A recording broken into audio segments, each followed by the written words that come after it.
అయితే భూములు అక్వైర్ చేసుకోవడానికి 13 కోట్లు కావాల్సి ఉంటే కేవలం 5 కోట్లు రిలీజ్ చేసి. అయితే ఇక్కడ మెదక్లో నేను ఒక పెక్యులియర్ సిచ్యువేషన్ అబ్జర్వ్ చేసిన, వేరే జిల్లాలో లేనటువంటిది. మొదలుపెట్టిండ్రు 3 ప్యాకేజీలు కాళేశ్వరం 17, 18, 19.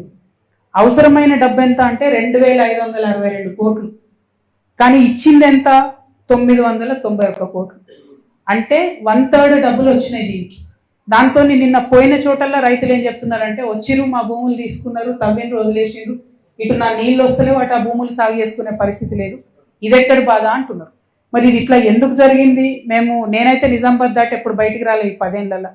మెదక్లో బీభత్సమైనటువంటి అభివృద్ధి జరిగి ఉంటుంది, మరి చాలా పెద్ద నాయకులు ఉన్నారు కదా అని అనుకున్నా. చాలా దారుణమైనటువంటి పరిస్థితులు ఇక్కడ చూస్తూ ఉన్నాం. ఈ పరిస్థితులు మారాలి. ఇప్పుడున్నటువంటి ప్రభుత్వం అన్నా వీరిని పట్టించుకోవాలని చెప్పి నేను చాలా సీరియస్గా డిమాండ్ చేస్తూ ఉన్నాం. అదేవిధంగా ఆ తర్వాత మేము మెదక్ చర్చ్కి వచ్చినాం. చర్చ్లో చాలా అద్భుతంగా పెద్దలంతా ప్రార్థన చేసి దీవించి పంపించినారు. ఆ చర్చ్ కోసం ప్రభుత్వం ఇచ్చినటువంటి హామీలు ఏవైతే ఉన్నాయో మొన్న 100 సంవత్సరాలు నిండినప్పుడు ఆ హామీలు త్వరితగతిన పూర్తి చేయాలని చెప్పి నేను కోరుతా ఉన్నాను. అదేవిధంగా తర్వాత డబుల్ బెడ్రూమ్ రూమ్స్ ఇల్లు పిల్లి కొట్టాల దగ్గరికి పోయినాం మేము. కేసీఆర్ గారు పెద్దలు ఉన్నప్పుడు వారి హయాంలో కట్టించారు. అయితే ఇప్పుడు వచ్చిన ప్రభుత్వము వాళ్ళు అక్కడ డబుల్ బెడ్రూమ్ ఇల్లు ఆక్యుపెంట్స్ అందరూ కూడా కేసీఆర్ కాలనీ అని పేరు పెట్టుకున్నారు.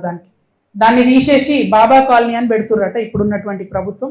ఆ పేరు అలాగే ఉంచాలి కేసీఆర్ కాలనీ అని చెప్పి ప్రజలు డిమాండ్ చేసినారు. ప్రజల డిమాండే నా డిమాండ్ కాబట్టి మరి పని ఎవరికి వేస్తే పేరు వాళ్ళకి రావాలి. పెద్దవారు కేసీఆర్ గారి పేరు ఉంటేనే బాగుంటుందని చెప్పి నేను భావిస్తున్నాను.